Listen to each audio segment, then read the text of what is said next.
Go Web!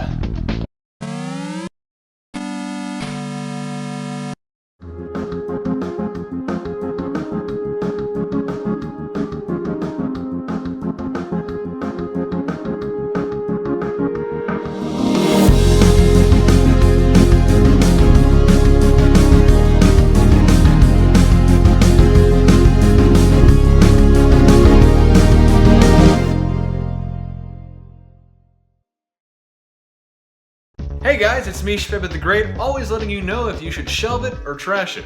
Now, Halloween is right around the corner. Or it already happened.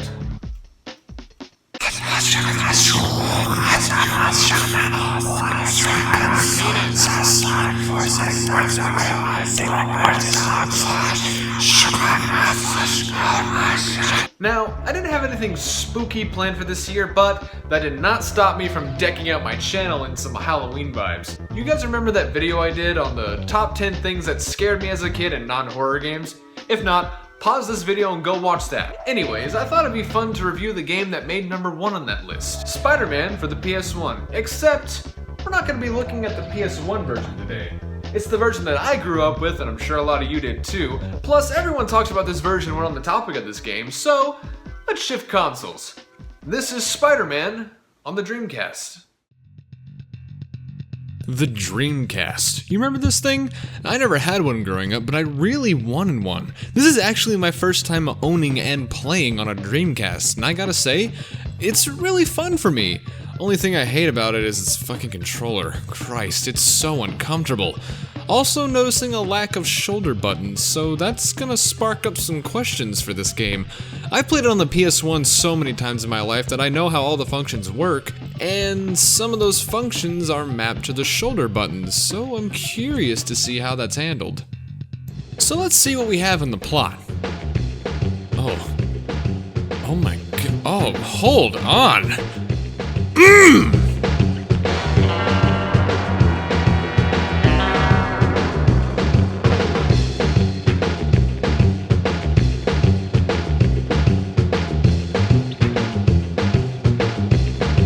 Okay. What are we talking about? Oh yeah, the story. So, the story here kind of assumes that you know the characters in order for you to fully understand what's going on. Doc Ock is at some kind of conference showing off some new technology? I don't know. He doesn't really explain what it is he's making. Maybe it's the secret to that future screen. Look at that! It's predicting what he does before he actually does it! That's amazing! That's like future latency! Cut to Peter being a pouty little bitch because he knows he can't invent anything as cool as that shit. Maybe he's upset that his fingers can't bend properly. Oh, I'm sorry, Peter. I shouldn't be making fun of your fingers. Eddie Brock over here is having a hard time trying to operate a camera. What the fuck are you doing, dude? Oh my god, Spider-Man's robbing the bank! Oh, better get these shots! Oh, Jameson's gonna pay big money for these. As the conference goes on, Spider-Man shows up. Wait a minute. Last time I checked, I was Spider-Man. Yeah, we've got something fishy going on here. So, the doppelganger Spider-Man picks up the technology like it's a hobo's life savings and smashes a camera. No! Which in turn triggers Eddie's severe case of floating Jameson syndrome. Oh, I can hear Jameson's voice already. Brock, you loser! If I had given a real photographer that job, I would finally have the evidence to send Spider-Man away forever! You're through, Brock! If you or a loved one has been diagnosed with floating Jameson syndrome, I urge you to call this toll-free number now. With Bye Bye JJ, you or a loved one can live a healthy, normal life again at no extra cost. Please consult your doctor before taking Bye Bye JJ. Side effects may include nausea, headaches, urges to smoke, haircuts, or needs for pictures of Spider-Man. I used to be sick. Now I'm not.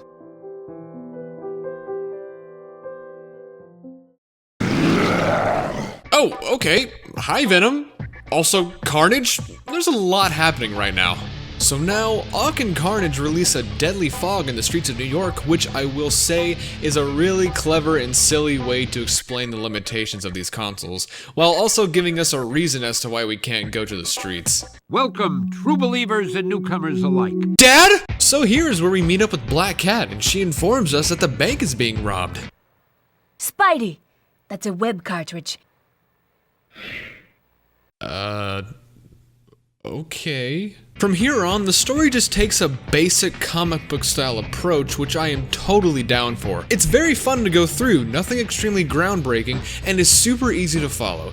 The story feels like an episode of the Spider-Man cartoon from the 90s, which is still pretty damn good, I must say.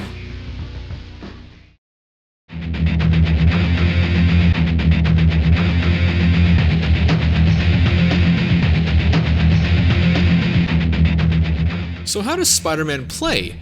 Well, movement is kinda stiff, honestly. By today's standards, you will notice some jank when it comes to how he moves.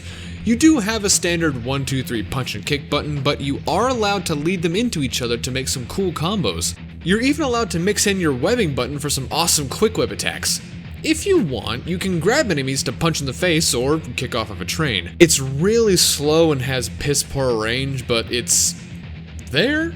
Of course, being Spider-Man, you can web swing, but it's kind of hard to explain. So let me start with this. If you hold down the L button, you enable targeting mode. This gives you a better chance to view your surroundings and swing to a certain point. Now, this is how I view swinging to work. When you're not holding it down, your targeting is always directly in front of you, so whenever you jump and swing, you'll target to the nearest climbable object. Spider-Man can only swing twice before he starts falling for whatever reason, but it's fine because you can just start swinging again. You're not allowed to turn directions when you swing. All you need to do is drop down, turn real quick, and swing again. It's super responsive and quick, but it would have been nice to have the option to turn. But back to the combat, it's pretty fun, I gotta say.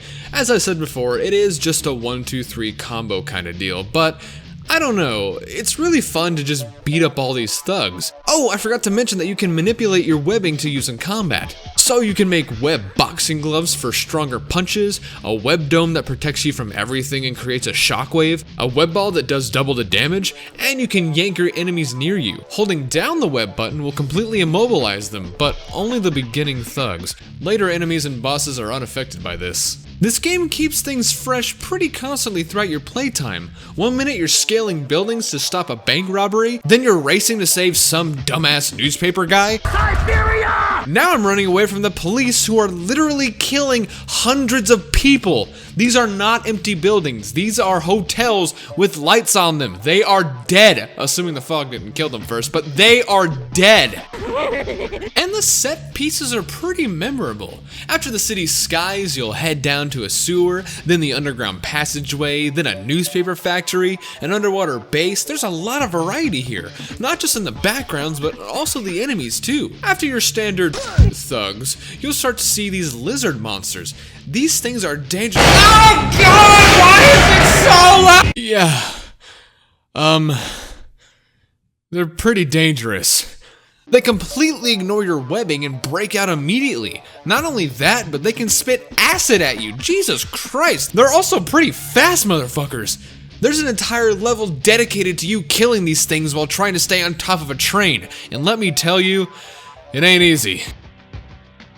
But they are nothing compared to the symbiote. My God, these assholes are relentless. They eat your attacks like they're nothing and take away almost half of your health with just one hit. You can beat on them pretty rapidly all you want. They'll just bounce right back.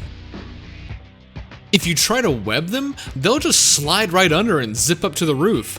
I love the attention to detail in this game too. Whenever they're on the roof above you, they drip symbiote goop so you know, hey, there's a symbiote above me. Stop it! What the fuck? Yeah, if you can't tell, the Dreamcast version has some audio issues. Is this a common thing with Dreamcast games? I came here following the signal from the emerald.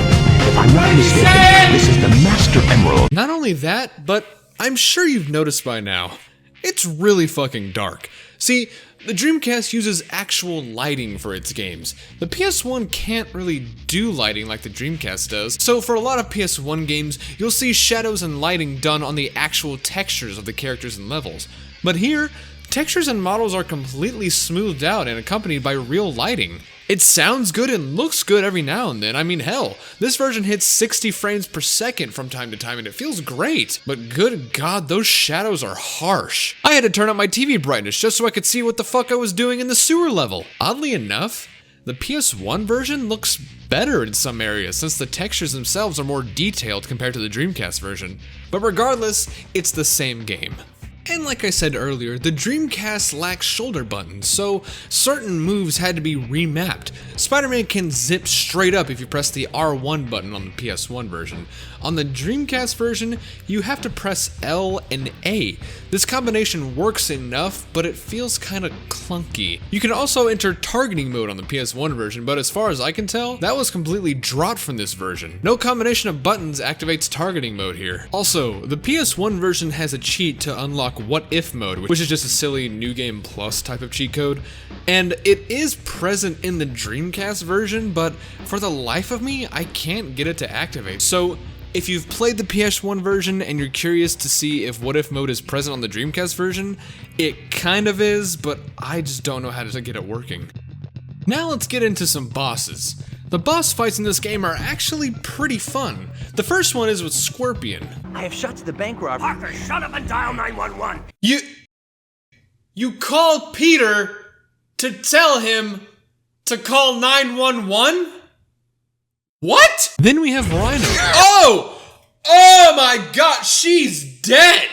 Like, there's no coming back from that. Jesus Christ, did you see that? But my favorite one is Venom. Not the fight really, but I love Venom in this game. He's just an asshole to Peter and then becomes a lovable idiot later on. We're not going to see Jameson. We're going to use his computer database. Ooh, are we gonna surf the web? Let's just go, okay? Surf the web, surf the web. I love this version of Venom, but here's something you probably didn't know. Check it out. This is the voice actor for Venom in this game. I'm not gonna show his name yet because that could give it away to some people. So, here's what he sounds like as Venom. Quit slacking, boy! And here's what you all most likely will recognize him for. We're in trouble! Now we're in trouble in Timmy's dreams! Now we're spinning around in trouble in Timmy's dreams! Whee! Yes, the voice of Cosmo from Fairly Odd Parents plays Venom in the Spider-Man game from 2000. Come to Papa! Not too far, little spider. I don't know. To me, that's pretty funny. It's interesting to see two completely different tones from a voice actor. Also, the first voice of Spyro is the voice of Mr. Crocker. Very good, Barry! But the fight with Venom, it's kind of scary. He's very aggressive and does a shit ton of damage. Good God. When he grabs you and shakes you around, your health falls way too fast. Try to climb up a wall and he yanks you right off. Pick up something heavy and he'll grab you right away. And you can't hit him too many times. After the second hit, he'll just knock you down immediately. I think I loved fighting him so much as a kid because he was so challenging to beat. I did always love the voice clips in this fight. Oh, Spider-Man! Oh, help me! I'm drowning! But it's also kind of scary because when you stop fighting, he starts chasing you. Oh my God, Venom, stop, please, please, I hate it, no. The other boss fights are pretty meh. You fight Venom a second time and I don't like this one. It was cool that he was challenging in the first one, but now take all of that difficulty and add saving Mary Jane. MJ is hanging over a pool of water and Venom flicks switches in a bigger area to fill it with water. You need to fight Venom and make sure MJ doesn't drown. Yeah, it's not fun. But you know what's really not fun? Mysterio. It's a really cool concept. Oh, by the way, Mysterio was the fake Spider-Man. It's a really cool concept. Mysterio grows to be a giant, and you have to jump from each platform to fight him. Shoot web balls at his warts until they pop. Yeah, alright, I can get behind this. Sounds fun. What's not fun is when you get to the second phase, and he spams his laser attacks over and over with no cooldown. He'll cancel it after hitting you and start it again, so you have no chance of getting out. It got so bad that I had to switch oh yeah! I forgot to talk about costumes. Well, throughout the game, you will find these little comic books scattered around. Collecting them unlocks extras, some character models, some costumes. Some costumes are just skins, but others have unique abilities. For example, Captain Universe just makes you God. Invulnerability, enhanced strength, unlimited webbing. My god, that is too broken. Spider-Man 2099, which gives you enhanced strength, or Symbiote Spider-Man, which gives you unlimited webbing, which is what I use to defeat Mysterio because fuck off, this is impossible. Then we get a little better. Doc Ock is a pretty simple fight. Just press switches until a shield goes down, then beat the shit out of him. Carnage is almost impossible. He has these saw hands that, oh god, it's really unsettling. And he also throws blades at you. I don't know if I can do, and he's dead. Yeah, Carnage is a piece of cake. All you have to do is knock him in the sound barrier in the middle of the room and spam your web so he stays in place. It'll be over in less than 2 minutes. And after that, I think we beat the game. Ah, no! No! Leave! Run, Spidey! Run! Oh, God, he's so close! Go! Why am I reliving this? So, what should you do? Shelve it or trash it? Well, Spider-Man is a really fun game. Is there any reason to go back to it in 2017? Probably not, but I urge you to play it. This is something I feel a lot of people could enjoy and love. It's fun, it's charming, it's a blast to play, but can I recommend the Dreamcast version? Well, the 60 FPS and smoother models are really nice, but that lighting, man. So the PS1 version is still the best version of the game. But regardless of what version you have, shelve it.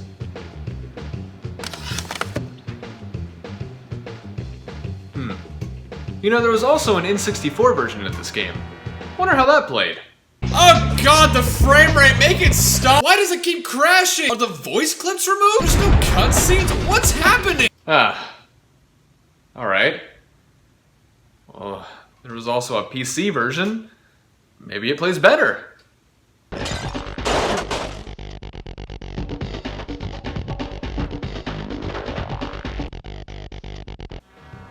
Okay. Before we end this video, grab your swim trunks because the new Surf the Web t-shirts are now on sale.